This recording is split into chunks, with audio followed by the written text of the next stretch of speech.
welcome to one of our very rare Instagram live sessions. So we normally do live sessions on Twitter as well as Discord because I'm a bit face shy. But today I decided, hey, why not let's do an Instagram live session. It's been some time since I've addressed all of my followers and shown my face. So yeah, for those of you guys who are wondering, my name is Shinji, I'm the founder of Futurist, okay?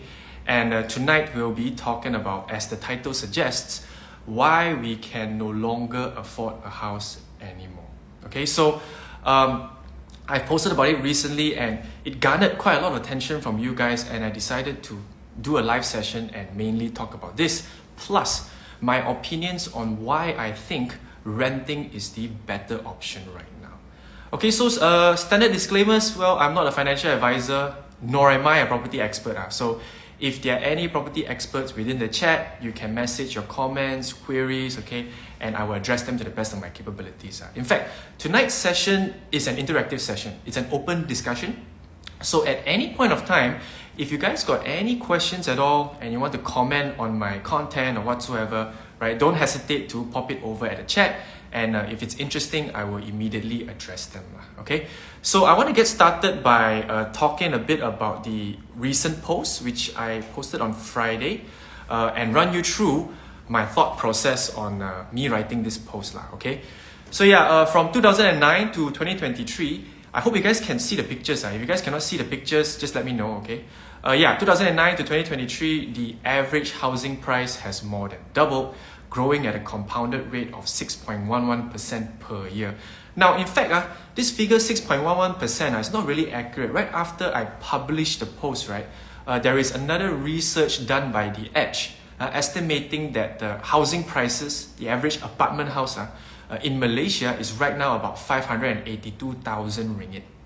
So if you were to round it up, it's about 600,000 ringgit. And if you trace it all the way back to 2009, that figure right there, that's 200,000 ringgit.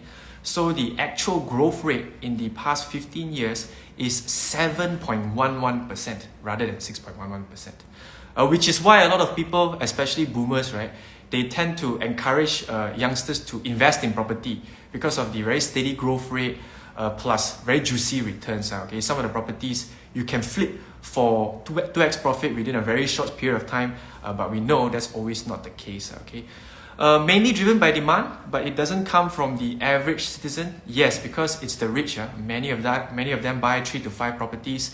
The more the merrier. Yeah, right. Some rich people, they even buy 5, 10, 15 properties with the purpose of renting them out and using the money to repay installments. So it's sort of like a passive income gimmick. Okay, so they invest in a property, they buy a property, they put the down payment, and then they rent it out. So in a way, someone else or the rentee is paying their mortgage.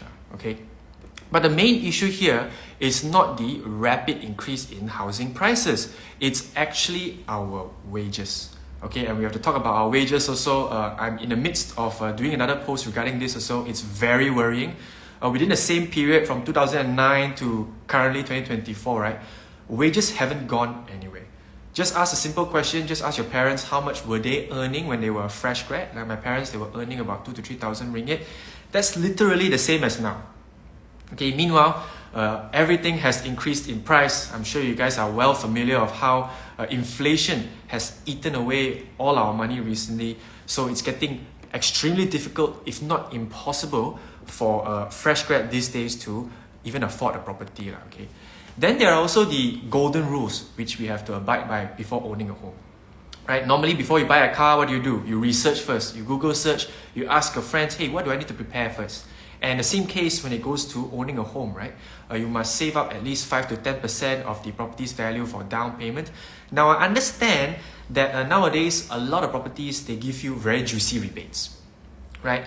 Developers, they give you 2% to 8% rebates. So in some cases, the down payment that you need to save up is only about 2% of the property's value.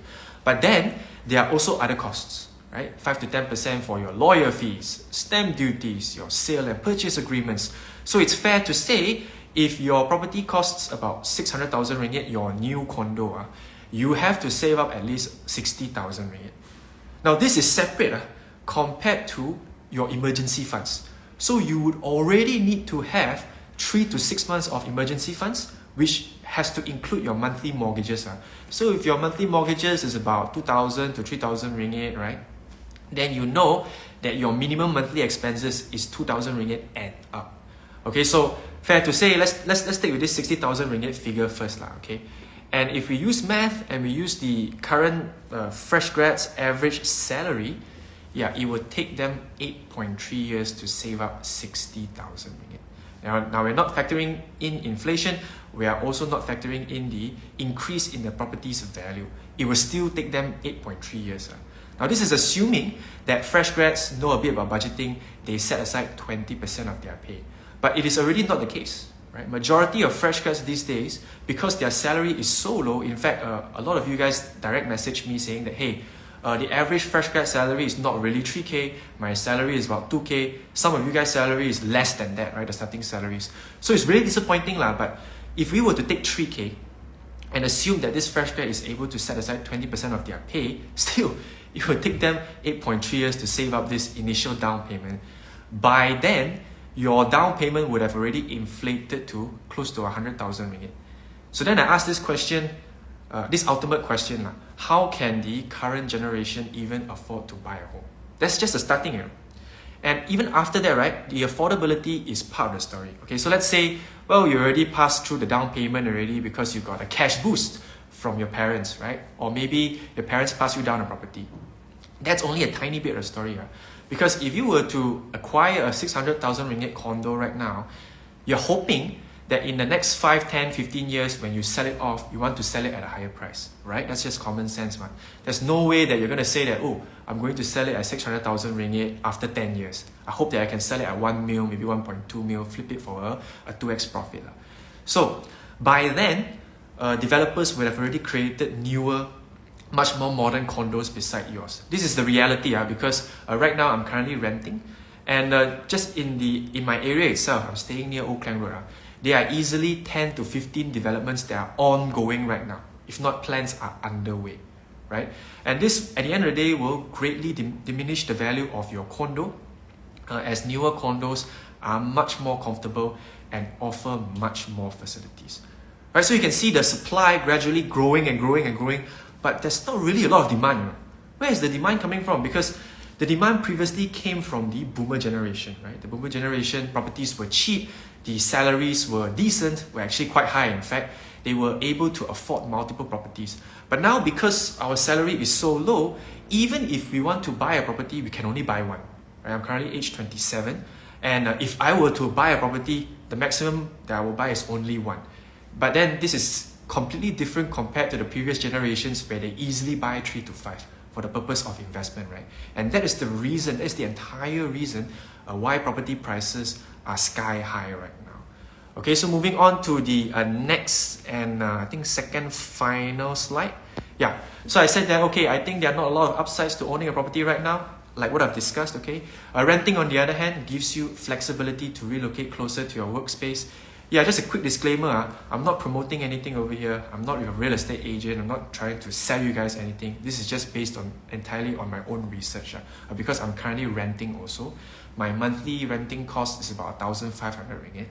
And it's fixed, right? For 1 to 2 years, maybe more if you can negotiate with your landlord. You ask them to retain the renting price, you'll be a good tenant, right? Majority of the time, the landlord will give you the same renting price, right? I've got a friend who has been renting for 3 to 5 years, their rent hasn't increased in price.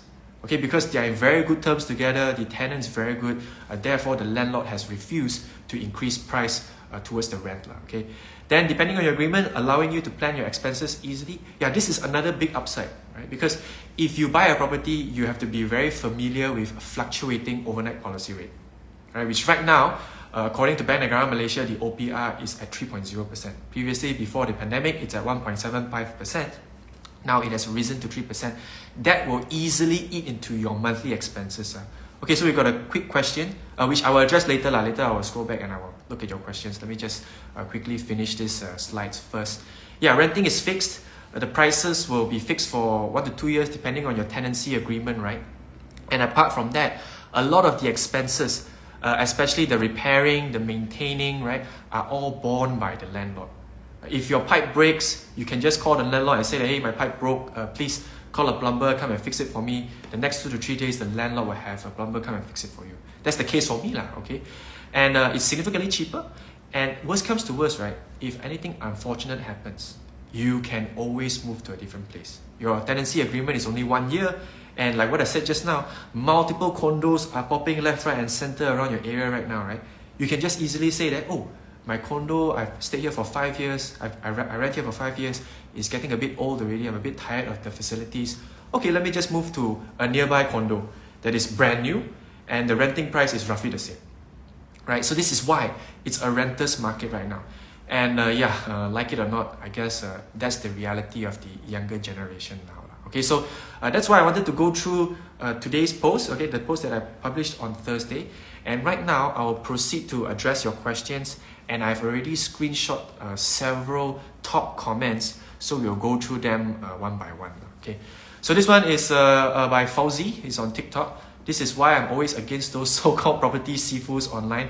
Now, honestly, I have nothing against those property sifus. If there are any property sifus over here, you can voice out your dissatisfaction. Okay, I'm entirely open for a debate. Okay, let's take the second sentence.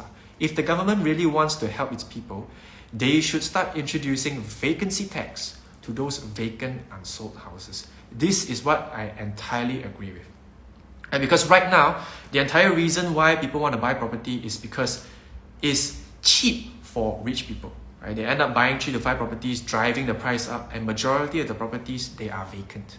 Right? So if the government were to introduce a vacant tax, they charge you about maybe a percentage of the property's value every year, that will discourage speculation. And that will discourage the rich people from buying multiple properties. Because if they want to buy multiple properties, they have to make sure they rent all of those properties out. Right? And if they cannot find anyone to rent, and they have to pay the vacancy tax, what happens? At the end of the day, they will reduce the renting price also, right? Which is good news for us renters. Okay. So going to the next top comment, let's see. Totally agreed by Hannah. Younger generations need to plan carefully before taking up a housing loan. 35 years multiplied by 3% per annum, that's a 105% increase. Yes, this is another thing which I did not talk about in the post, which is when you take a mortgage loan from the bank, right? Let's say it's 3%, right? Right now it's not 3%, it's not even close to 3%. In fact, it's 4% to 4.5%, okay? Because of the recent OPI increase. But let's say it averages about 3%, right? And across 30 years, right, that will significantly increase the cost that you're paying. Half of your payment will go to the profit towards the bank. Okay, so when you're buying a property, let's say the value is 600,000, 700,000 ringgit, the interest that you pay is 600,000 to 700,000 ringgit across 30 years. So that's literally something that you guys have to consider if you guys are wanting to take up a mortgage loan, right? And another thing about mortgage loan, which I want to show you guys, is during the first few years of your mortgage payments. Right? During the first, let's say your mortgage loan is 30 years, which this calculator over here, you guys can just look up on Google, home loan calculator, right? The first 10 to 15 years, majority of your monthly mortgage payments goes towards the bank. A lot of it doesn't cover your capital. A lot of it doesn't pay for the property itself. Yeah, if you look at this bar chart over here, right, 70% of your 2,600 ringgit mortgage payment directly goes to the bank. The remaining 30% is only the sum that is paying for your property itself. And there is also this saying, which boomers say a lot also, it's not your property, it's the bank's property until you completely finish paying off the mortgage loan. Right? At some point of time, if you fail to repay your mortgage loan, then you will default on your loans, then the bank will just take back your collateral, which is take back your house. Okay? So that's another thing that we have to consider before buying a home. Let's look at the other top comment by Jamin. I just saw a newlywed couple buying a house and so proud of it. And at the same time buying X50. Hopefully it's a stable couple already. Hopefully they've made at least 5-digit total household income. Otherwise, it's definitely going to be quite a mess now. Okay, I was just like, good luck with that. Yeah, me too. I was also good luck with that. Okay, let's go to the next comment. By the way, guys, if you guys got any questions, it's an open discussion. Message your comments, queries within the chat, and if I see anything interesting, right, I will proceed to address them immediately. Okay. Property as an investment, this one is by Iqbal. Property as an investment is ruining our generation's ability to buy a house. Yes, I entirely agree with that. Owning a house should be an accessible right for everyone, not a consumer/retail investment to be sold for profit. So this is really one of the top comments that I entirely agree with. And it's very obvious, right, where the government stance is right now. It's with developers, it's with the rich. Because once the government issues out all those loans, they support all those loans, our GDP numbers become better, right? The rakyat becomes happy, right? But at the end of the day, it's just all adhering to what the rich wants, right? So in order to counteract this, one of the first things that the government has to do is to introduce something like a vacant tax, which I talked quite extensively just now, okay? So up next, let's see, what do I have left? Let's see. Yeah, I agree that buying a house is expensive, but guess what? Renting in Malaysia is also getting more and more expensive. The topic of renting in Malaysia, especially KL, deserves to be discussed. Okay, this one I entirely agree, which is why I also replied to this comment saying that I'm working on it. In fact, I'm actually doing quite a lot of research about the rental rates in KL and the entirety of Malaysia also. And it's absurd, I can tell you guys. The main reason why renting prices are going up is because property prices are going up. You think about this, this is actually pretty logical. Right, I showed you guys the chart just now from 200,000 in 2009 to the current price about 600,000 ringgit, right? Because the those people who took out the loans, the rich people, they repay their monthly mortgage payments and they want to rent it out, right? They're trying to keep it as close, the rental rate, as close to their mortgage rate so that they can have the rental rate cover their mortgage. It's the entire reason why rental rates are going up, okay, apart from inflation, so on and so forth, right? And this really needs to be discussed, which I'm working on also. And another one, this one's pretty interesting. It's a fun fact for you guys to know if you guys are taking up a home loan right now. So just like a quick feeler in the chat, just to add on some interaction. Anybody buying a property right now? Anybody currently paying off their mortgages? If you're paying off your mortgages, just send one in the chat. Just send one or just send yes, just to get a feeler as to how many people are actively paying off their properties right now. So this is just a fun fact for you guys. Every 25 basis points extra in the overnight policy rate will add 35 ringgit for your monthly mortgage payment if your property value is 250,000 ringgit. Okay, so let me repeat it again. If your property value is 250,000 ringgit, every 0.25% increase in the OPR will increase your monthly mortgage payments by 35 ringgit. In this case, if your property value is 500,000 ringgit and the OPR goes up by 0.25%, then that will increase your monthly mortgage payments by 70 ringgit. And in the past year or so itself, the OPR has risen from 1.75 to 3%. That effectively has increased your mortgage payment on average, if your property value is 500,000 ringgit, by 3 to 400 ringgit. Which means now you have to fork out an additional 3 to 400 ringgit where it could be allocated for your other necessities such as groceries, food, electricity, etc., right? Now you have to put it towards repaying your monthly mortgage, which is absurd, okay? And you have to take note of these fluctuations, right? Even though it's temporary, even though Bank Negara Malaysia won't keep the OPR at this level for long, they may look to reduce it in the near future or whatsoever. But over the span of 20 to 30 years, right, you have to keep paying attention on these OPR fluctuations. Okay, so yeah, something for homeowners to think about also, okay. So next one, I only got about a few more slides left, and now I'll go through your questions. Okay, so this one is sent by one of our patrons, which, if you guys are wondering, we have a Patreon membership. You guys can support the Futurists. The most affordable package comes in at only $1 per month. So click on the link in our bio and click join our WhatsApp group, right? And you guys can find out more over there. Okay. So anyway, yes, I bought one property before the pandemic blindly. It was a good investment near LRT and University in Bangsa South. Ticked pretty much all of the boxes, but I realized how slow it is to reap the returns, and I really think property is something for the next generation to enjoy. I think not even the next generation, probably the previous generation, the boomer generation, where they have a lot of money, right? For own stay, I still would want to own one just so I don't have to deal with the uncertainty of having to move. Okay, that's fine. But being a landlord was so exhausting for me, I decided to let the property go at 5.5 years at a loss. My loan amount was 535,000 ringgit, and I was shocked. After 5 years of paying, I am still left with 510k. So this is what I said just now, right? I showed you guys the home loan calculator just now, which you guys can look it up on Google.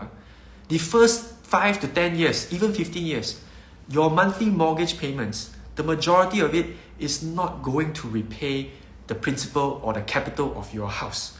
It's going to repay the bank. Okay, the bank wants to earn their profits first. They want to earn everything from you first. So then only you start gradually repaying your property value. And this is a very sad case for one of our patron members because at the end of the day, they sold it at a loss. And fortunately, they sold it within 5 years. Imagine they try to sell it within the next 10, 15 years, and different types of condos pop up left, right, and center. That will significantly diminish the value of their property, okay, which is really just a sad case. Next one over here. This one is a bit on the flip side. In my opinion, if your rental is able to cover the interest plus maintenance plus other costs, it's considered okay. Although it's not ideal, you still have to fork out money every month. Essentially, you're only paying for part of the principal plus keeping the house. Yeah, that's if and that's the best case scenario, which very often doesn't happen, especially with the OPR fluctuations, right? Haha, don't look at the value too often also. That's the boomer game of flipping properties within a few months. The government policy currently discourages that, although I don't know the full story. The current game will be rental. Think of it as you have a hen that you will consistently lay an egg for you. Would you check the meat price every so often? I guess not, right? So this is the other side of the coin, okay? There is still a market over there which people can make a profit, where you can flip properties or whatnot, but it's getting more and more difficult, and that's a rich people's game. You must have a lot of money, a lot of capital, then only you'll be able to do it. Okay, so final slide which I want to share with you guys today. The old adage that property is a safe bet and a form of security no longer applies. Yes, this is well said. I purchased a medium cost apartment in 2017 for 315k. Now it's only worth 290k. So a lot of cases, a lot of you guys have sent me messages also that you've bought a property 600,000, now 300,000. You bought a property 700,000, now 400,000. So it's very sad, honestly. It's very sad. You know, people were tricked into believing that property is the best investment, right? They put out their down payments, they took out their life savings, even took out loan from EPF itself, right? Account 2, right?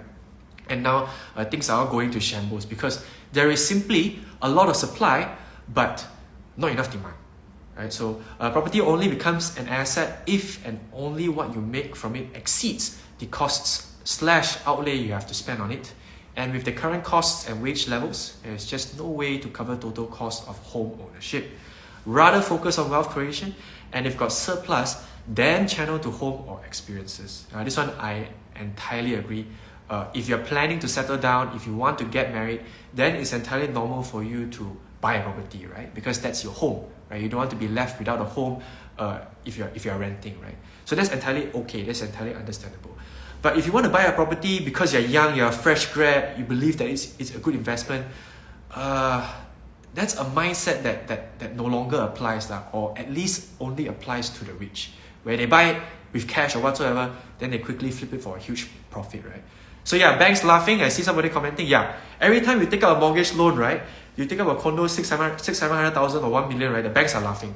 Because the interest that you pay to them over the next 30 years, right, is exactly the property's value, about 1 mil or so. So just imagine, if you take a 1 mil loan from the bank's profit is 1 mil. So it's really cha-ching bling bling for the banks, okay? Which a lot of people do not understand when it comes to mortgage repayments. Okay? So let's have a look at your questions. By the way, if you guys got anything to comment at all, just don't hesitate to join into the open discussion tonight. I'm planning to let this session run for about another 30 to 40 minutes, okay? Let's try and keep this interesting, okay? So I'm trying to scroll all the way back to see if you guys have any questions. Let me see. Okay. We have one from Michelle. What if we are already stuck in the rat race? Bought a house, paying for a car. Do you have any recommendation on better steps at this point in time? Yes. The recommendation is go and find a financial planner. Okay, now there's a lot of misunderstanding regarding financial planners. A lot of people tend to think that, hey, financial planning is, I won't pay for a financial planner. But actually, they will plan in detail what you should do right now and what are the steps moving forward. So I would say the best option that you can do right now, the best choice that you can take right now, is to go online and search for a financial planner. Okay. Alternatively, you can direct message us and say that you are looking for a financial planner. We are in contact with 2 financial planners. In fact, both of them are the advisors of the Futurists. You may have heard of them before. Their names are Han Liu. So Han, he's the founder of Ringgit Plus. And Sunny Hamid. Sunny Hamid is an economist. He's currently in Singapore. He's also a certified financial planner. Both of them are certified financial planners. So if you guys got anything unsure about big financial decisions, right? You're stuck in a rat race, you're not sure how to move forward, right? You are loaded with debts. Look for a financial planner and message us. We will recommend you both of our advisors. Okay. So yeah, moving on. Hi, if possible, can you post the slides somewhere? I just entered this live and didn't manage to watch from the beginning. Yeah, so don't worry, this entire session is recorded by Instagram. Right after this session, I will proceed to edit it and we'll post it hopefully by tomorrow. But our patrons get early access to it until Wednesday. So if you are not a patron member, if you're not subscribed to us, then you'll probably have to wait until Wednesday or Thursday. Then you can watch it on YouTube. Okay.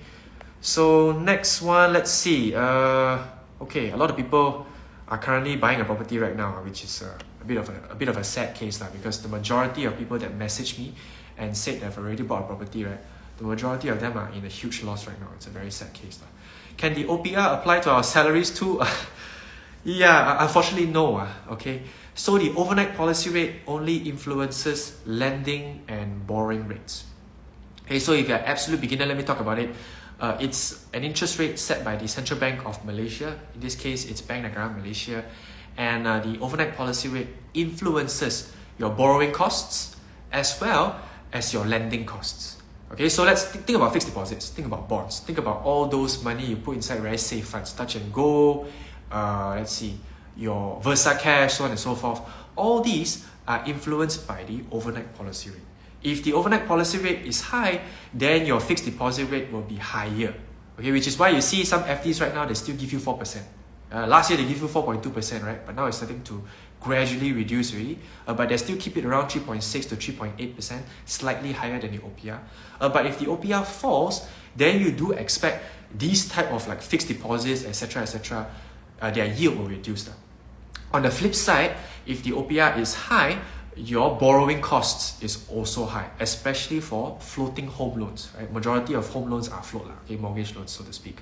So let's say previously OPR was at 1.75%, now it has risen to 3%, then your home loan will have also increased in tandem with the OPR. Okay, so that's the overnight policy rate in a nutshell. Okay, how much salary is good for an average 20s Malaysian? This is a tough question, okay, because if I say 3K, the majority of you will say not enough. If I say 4K, the majority of you will still say not enough, right? It's a relative figure for everyone because everybody has a comfortable figure that they want to earn, right? But based on all the research that I've done so far, I think a fresh grad should earn a minimum of 3K and above right now, a minimum, or maybe even 3.5K, right? This is just talking about fresh grad, and we're not even trying to segregate them to different types of cohorts. Like engineers should be way higher, doctors should be way higher, right? I think our doctors, our civil servants are severely underpaid, right?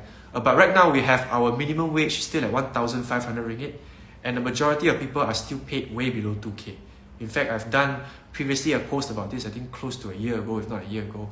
The majority of Malaysians, like 35% of the population or something like that, or of the former workforce, their salaries are 2,000 ringgit and below. So if your salary is 2,000 ringgit and below, and you want to buy a property at like 5 to 600,000 ringgit, right? You can't even afford it. There's no way. Because the monthly mortgage payment is about 2.6K, you know, and your salary doesn't even cover that. So even if your salary is 3,000 ringgit, what, you're going to spend 80 to 90% of your salary to repay your monthly mortgage payment, which is absurd, okay? So typically, the budgeting technique, which I always support, it's a very simple budgeting technique. It's the 50-30-20 rule. Okay, 50% goes to your needs, goes to the costs to put a roof over your head. Think about your utilities, your mortgage payments, your rentals, your electricity, etc., right? This has to cover 50% of your salary, including your grocery and insurance bills. Then 30% goes to your wants. Right? Whatever you want on the earth. You want to go for a holiday, you want to go for a movie, you want to go for fine dining, etc., right? That you take from the 30% of your monthly salary. And the remaining 20%, you set it aside for your future. If you don't have an emergency fund yet, you build your emergency fund first, right? And then after you build your emergency fund already, you use it for investing, you use it for a down payment for your house, you use it for a down payment for your car, repair of your car, or weddings, so on and so forth, right? That's the norm. That's the budgeting technique that allows you to live in the moment and still repay off your debts. But if your monthly mortgage payment is like 2,000, 2,600 ringgit, then your salary has to easily be 6K, 6 to 7K, right? Because 6K, 50% is only 3K, right? 3K, you deduct it with your monthly mortgage payment, 2.6K, you're only left with 400 ringgit. To pay your utilities, groceries, and other necessities, that's definitely not enough, right? So if you want to be able to theoretically, realistically afford a property that is priced at 6 to 700,000 right now, I think the salary range should be about 6 to 7K, if not 8K. Okay, and the reality is majority of our salaries are not even close to that range yet, which is another very worrying part. Okay, if we already start paying for home loan installments, any advice on monthly payments so that we can knock down the principal quicker instead of submitting the interest from the bank? Well, so I'm not a property expert and I didn't try taking out a home loan before. So maybe you want to try and consult a financial planner. Okay, so I'll try and skip this question and I'll come back to this question, okay, if I have a better answer to it. Let's see. Is it applicable for landed property? Yes. So all the mortgage loans is applicable for all types of properties, condos, short lots, landed, whatsoever. Okay, fluctuating OPR will definitely affect your repayment / borrowing cost. If one is close to 50-year-old, been renting, I guess not advisable to pursue buying a property then? Well, it entirely depends on what you want, right? If you are planning to leave something for your children, and you're worried that your children, if you have any children, okay? If you don't have any children, then that's fine, okay? If you have any children and you want to leave something for them, and you're worried that they do not have a place to stay, then maybe buying a property might be a good choice, right? Because at the end of the day, it's your home once you finish repaying the mortgage loan, of course. Okay? But otherwise, if you've been renting for 15, 20 years, there's nothing wrong with it, guys. Okay, I sometimes get a bit angry that people are so against renting for a long period of time. There's nothing wrong with it because when you're young, you don't even have enough to repay those monthly mortgage payments, right? And you don't want to settle down so quickly, right? You don't want to put your foot on the bill, right? And then end up repaying your monthly mortgage every month and then at the end of the day regretting it, which the majority of the people who bought properties early, right? At an early age, the majority of them regret. So there's nothing wrong with renting, especially for long periods of time. In fact, renting is good. You still can get to move anywhere you want, so on and so forth. It's just that if you're looking to settle down, if you have kids already and you want them to own something in the future, right? You're afraid that they have no place to stay, then buying a property is a good decision also. Okay? Why not they come up with a new policy where banks take principal percentage more rather than interest? Well, that's a long story. Okay, banks are banks. They definitely are, much more priority is much more towards the profits. So it's a bit more political issue on that. I don't want to talk much about it. Since property is not feasible right now, is dividend stock the one to go for young generation or? Okay, so regarding this, right, I think a diversified portfolio is the most important thing. But I'm currently not invested in any properties right now. The only way that I'm getting exposure to properties is through REITs. Okay, so REITs, real estate investment trust, is a very easy way for you to get exposure to properties. Plus, they pay very good dividends. So it's something that you guys can consider and do more research on it. Okay. So with more and more digital banks and third-party lending companies, Aeon Credit, will it influence the effective lending rate and OPR? Would like to hear your thoughts. Yeah, definitely. It won't influence the OPR though. It won't influence the overnight policy rate because the overnight policy rate, that one is set by Bank Negara Malaysia, and Bank Negara Malaysia will look at the entirety of the Malaysian economy before determining the overnight policy rate. In fact, Bank Negara Malaysia influences your lending and borrowing rates. Okay, so the answer is no on the OPR, but yes on your lending rates, because lending rates, they are provided by banks, right? If there are multiple banks here and there popping up left, right and center, they become more and more competitive, right? So yes, banks are greedy, but they have to be greedy for your money, and in order to be greedy for your money, they have to give you very good deals. Okay, so with the existence of more and more banks, they are going to give, very likely, more juicier lending deals. But at the end of the day, like what I said just now, the majority of your payments for the first 5-10 years goes towards repaying the bank. And if your interest is like 3%, you just multiply it in a span of 30 years, just to keep it simple, right? 30 years multiplied by 3%, it's almost 100% interest that you're paying, which is literally the property's value. So your property value 1 mil, you take a mortgage loan of 30 years, you're paying another additional 1 mil to the bank. That's in a very simple, in a nutshell thing. Okay, so yeah. Opinion on affordable housing schemes such as Rumah WIP? Yeah, I haven't done a lot of research about this, so I have to get back to you on this one because I'm not a property expert. But I've seen quite a lot of comments regarding this, and some people even saying that, oh, if you want to buy affordable housing, then the first thing to go for is Rumah WIP. So yeah, I have to get back to you on this one. It's actually interesting, so a lot of you guys are asking about it. So yeah. What about landed properties? It is worded around that landed properties in strategic locations, PJ Subang, would yield a higher chance to fetch better returns. That's true. That's true. Landed properties as well as short lots will give you significantly higher returns compared to condos. Yeah, because condos right now is popping up left, right and center. And newer condos, they are much more comfortable. They offer much more facilities, right? And condos, you cannot just the next day demolish it and build a new condo, right? It just doesn't happen that way. But when it comes to landed property, right, if your house is a 2-story, 3-story building, right, it's very easy for them to demolish and rebuild a condo, rebuild a new house over there. So the land value retains very easily. In fact, it may even increase, right? So landed properties as well as short lots, these are completely different than condos, okay? But it's not within our ball game. It's not within this generation's ball game because it's significantly more expensive. If you think condos are expensive, you take a look at landed properties right now. It's 1.5 mil, it's 2 mil, right? Short lots are easily way higher than that. So yeah, it's not within our ball game. And if you are a rich person, well, then the world's your oyster, right? Okay, so yeah. Purchase landed property, 520,000. Wonder if the value of the unit will increase or decrease, or how it happens for high-rise condo. Okay, so I'm going to tell you this story. You look at the current trend, and a lot of it is just like facts. A lot of it is common sense and facts. The millennial generation, what are we looking for? We're looking for convenience. We don't have a lot of money, right? And we're looking for flexibility. Right? We don't want to settle down too early. We're not really looking forward to buying any properties at all. If we are, at most we buy only one. And if we do buy a property, most likely it's a condo because we are very strapped for cash. And we're not very privileged. We don't have a lot of money to buy a landed property. So you can see the demand starting to decrease for properties in general also, right? And if millennials, they continue their preference to stay in condos, like I myself, I'm currently staying in a condo. It's a 2-bedroom, 2-bathroom, and I'm very happy with it, right? So if this continues, right, then you're going to see a reduced demand for properties in general, including landed property. So even though landed properties can retain their value better, I am honestly not sure if it can keep up to pace that 7.11% growth every year that I mentioned just now. Okay, I may be entirely wrong.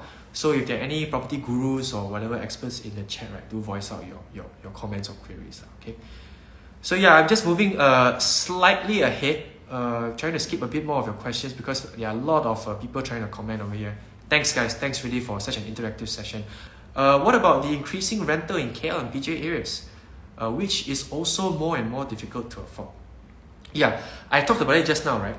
The entire reason why rental prices are increasing is because property prices are increasing.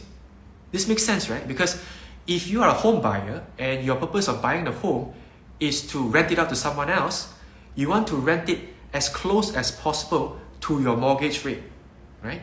So if home prices keep going up, definitely rental prices will keep going up, okay? But now there is a lid on rental prices because developers, they are greedy. Banks, they are greedy. The government is greedy. They want to develop more and more condos left, right and center. So you can see more and more supply is coming in, but there's not a lot of demand, which is why I say it's a renter's market right now. Even though renting is significantly more expensive compared to 10, 15 years ago, but the costs are nothing compared to you saving up for a down payment to buy a house. So math-wise, let's say if you're planning to rent, currently my rent is about 1,500 ringgit, I said just now, including the first month rental, 2.5 months deposits, which is standard. Okay, you just ask your real estate agent or your landlord or whatsoever, is 2.5 months plus the stamp duty, right? All in all, for me, for renting cost of 1,500 ringgit per month, right, you got to fork out about 6,000 ringgit only, 6k, which with a fresh grad salary, you set aside 20% of your pay, it will take you 10 months to save it, which is not very difficult. Okay, so then you put that 6k, right? You pay for your deposits. Bob's your uncle. You're entirely fine with your rental as long as you repay your monthly rental, which is a fixed cost for the entire year. You're entirely fine already, right? So yes, this is why I believe that renting is the better option for now, okay? Yeah, hopefully I answer your question. Next, let's see what else. Okay, a lot of people talking about Rumah WIP. Okay, so yeah, I will have to do more research on Rumah WIP regarding this. Okay, let's see what other questions. If buying as an investment, I find it so time consuming to deal with looking for renters. One that would pay on time. Okay, this is the interesting topic. One that will pay on time, the maintenance costs, leakage, touch up, and more often than not, you don't really make a profit from property since many condos keep popping up. What are your thoughts? Well, this is exactly what I said just now, right? And when it comes to you being a homeowner and you renting out your property, right? You are at a disadvantage. Why? You are at a disadvantage. Why? Because you have to take care of all the other renting maintenance costs. Those are all borne by you. Maintenance fees, you have to pay. And all those like pipe leakages, which is bound to occur in the next 5 to 10 years due to wear and tear, you have to pay. Not the tenant pay one. So at the end of the day, apart from paying your monthly mortgages already, you still have to fork out an additional sum of money to pay for all these maintenance and repairing costs.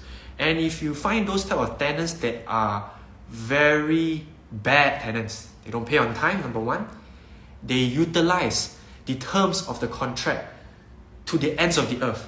So they, a bit of thing, let's say pipe just leaking a bit, they say I want to change an entirely new piping system. And what can you say? You have to change, right? Even if you disagree, probably they'll do something to the house, you don't even know, right? And then the next day they tell you that, oh, my showering head entirely disappeared, it fell down, I want to buy a new one.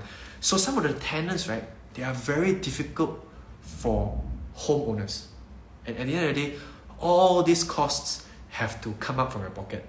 And let's say, if this tenant rents for 1 year only, they only rent for 1 year, you have to come back and touch up the entire apartment. Not even sure whether the deposit is enough to cover for all those costs or not. At the end of the day, they have to take back the deposit also, right? So another case is, it actually happened to one of my friends. We were looking at, he was looking at a property, trying to rent a condo. And once he went inside there is a ton of smoke. It's like entering a smokehouse. The tenant was smoking, and he has been smoking there for an entire year. The aircon, which was previously brand new, become brown entirely. So if you're a homeowner and if you're planning to invest in a property, you want to buy a condo for the purpose of renting it out to earn passive income, you got to think about all these potential tenants, The tenants where they are smokers, they don't even care, they don't even want to open the windows when they smoke, right? And then they end up making the entire property become a mess. And then they just leave, right? So all of these costs has to come out from your pocket, which when you use your rental money to cover, it doesn't even cover. So that's the true story of it, okay? And combined with all of these condos popping up, it's really going to diminish the value of other condos and landed properties in general, okay? So next, I have about one more question left from you guys. So if you guys got anything left to ask, please proceed to ask. I only got about 10 to 20 more minutes left. I want to end the session by 10:30. It's almost 1 hour already, okay? So I have a question from Gwen, not a question but a statement. As a landlord, I swear I dread every WhatsApp message I receive from the agent/tenant. Yeah, now I entirely know how my landlord feels when I message them, because I'm the tenant. I try to be an easy tenant, okay, for those leakages and whatsoever, right? If I can sort it out myself, I can pay it out from my pocket. If it's just 20, 30 ringgit, right, I will pay it for myself. But regarding those big leakages, right, because my condo over here, it got built since 2017. So some of it, there's wear and tear already, there's signs of wear and tear.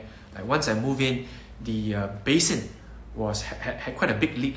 So I told the landlord, and fortunately the landlord was also quite a good landlord. They immediately got it fixed within the next 2 to 3 days. Okay, so yeah, going back to the entire arc, right? If you're buying a property, if you're a landlord right now, you're at a huge disadvantage, because you got to think about so many different things apart from paying your monthly mortgage payments, right? I can't imagine the next decade where the salary and pay raise and the salary and pay can't chase the property price and inflation of essential goods. The first world country problems. Yeah, that's entirely true. I entirely agree with you. But it will reach to a certain point, right? Because right now, if you think about it logically, where is the demand for property coming from? Where is it mainly coming from? It's mainly coming from the boomer generation, those people who are rich, those people who easily can put 1 mil down and say that, oh, it feels like 10 ringgit to me, I can buy another 2-3 properties the next day. That is where the demand is really coming from, And that is one of the factors that have been driving our GDP numbers, right? But if you look at property prices, assuming that they're going to continue growing at this rate, right, it's going to be more and more far out of reach for the current generation until the government stamps their foot down and does something. Okay, so yeah, really can't imagine. It's a systemic issue. And for those of you guys who have messaged us, the futurists, I've been looking at your messages. My team has also been looking at your messages, and I feel very sorry. Okay, some of you guys messaged me saying that, hey, you know what, the futurists, a good post on your property regarding property, right? Unfortunately, the average salary for a fresh grad is not really 3K. My salary is 2K. After 5 years, it has only increased to about 2.3K. So it's crazy how underpaid Malaysians are right now. To be honest, our country GDP cannot sustain the ever-rising property price and inflation rise. Yeah, that's entirely true. But I would say one bright side that we can think of is that right now things are slowing down a bit. We can see signs that it's starting to reverse, okay, especially the property market. Maybe too early to say still. Okay, but regarding inflation, it's fair to say that inflation has stabilized already. In fact, chicken prices, right, in 2020 was like 12 ringgit to 14 ringgit a kilo. Now it has dropped down to about 6 ringgit per kilo. Okay, so it's starting to stabilize already, but prices are still going up because inflation is a positive number, right? Inflation 2% every year doesn't mean that inflation is constant, doesn't mean that your prices don't rise. It means that your prices are still rising. It's just that they are rising slower compared to previously. Okay, which is a big misconception from the rakyat. The rakyat sees 2% inflation, then the next month they see 2% inflation, but then they say that prices are still going up. Well, yes, they are still going up because inflation is a positive number. It will continue to go up. It's just that the pace of it going up is significantly lesser compared to 2 to 3 years ago during the height of the pandemic. So yeah, price hikes are gradually starting to slow. And another good news is ringgit strength, right? We recently posted about this also. Ringgit, very good news for Malaysians. Previously was at the 2-decade low, 1998 financial crisis low of 4.78. Now it has increased 5 to 6% to 4.37, 4.38, I think last I checked. So yeah, it's a lot of good news for us Malaysians. And what it means for you is that it's probably time to visit Western countries, okay? And if you're studying abroad, good news for your parents also. If you're investing overseas, this means that all these US stocks, gold, as well as Bitcoin, all of the assets that are priced in USD, right, they are significantly cheaper. In fact, 5 to 6% cheaper compared to a month or two ago when the ringgit was at like 4.6 or 4.7. So I guess that's something that Malaysians can look forward to, apart from the depressing reality that most of us can't afford a home right now. Okay, so yeah, I'm down to the last question from you guys. Probably take maximum another 2 more questions. So if you guys got any more comments, queries, do just pop it in the chat and I'll answer them. I want to end the session by 10:30. Yeah, hopefully you guys are enjoying and learning something so far. Any thoughts on gold investments for younger generations? I am a fan of diversifying my portfolio. So I do own a bit of gold. So my portfolio is about 5 to 10% gold. And experts, they generally don't recommend allocating 5 to 10% of your portfolio or more in gold. Okay, so maximum 10%. Why? Because gold is typically used as an inflation hedge. If you look at it, 10, 20, 30 years ago, an amount of gold bars can buy a property. It's the same now, right? So gold retains its value very well. And it's an inflation hedge. It's also a diversification tool. Let's say worst comes to worst, the Malaysian ringgit crumbles, right? At least you still have some gold, which is an internationally accepted commodity, which can preserve your purchasing power. Okay, so yeah, but not more than 5 to 10%. That's the rule that I generally adhere by. But you guys have to do your own research on that. Okay, last question. Okay, last question coming from you guys. We should create awareness amongst. Okay, so this is not a question. So let's see. We should create awareness amongst the younger generation assets versus liabilities. Buying a property for your own stay is not an asset. Yes, entirely true.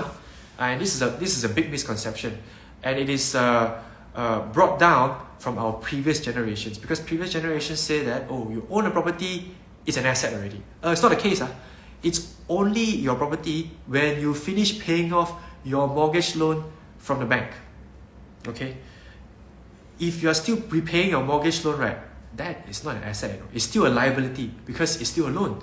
Right? It's still taking up money from you. An asset should be able to generate money from you every month. Okay, so property as an investment, especially if you're buying property, yeah, it's sort of like considered a liability, so to speak. Okay, so let me see if you guys got anything left for me. Okay, if you guys got nothing left, well, thank you guys so much for joining. I really hope you guys learned something. Really hope you guys enjoyed the session. And if you guys are interested to subscribe to our Patreon membership, right, you can always click on the link in our bio and the top link over there. Join our private WhatsApp group. That's the easiest way to support the Futurists and what we're currently doing. Okay, so yeah, good night everyone, and stay safe. See you guys soon.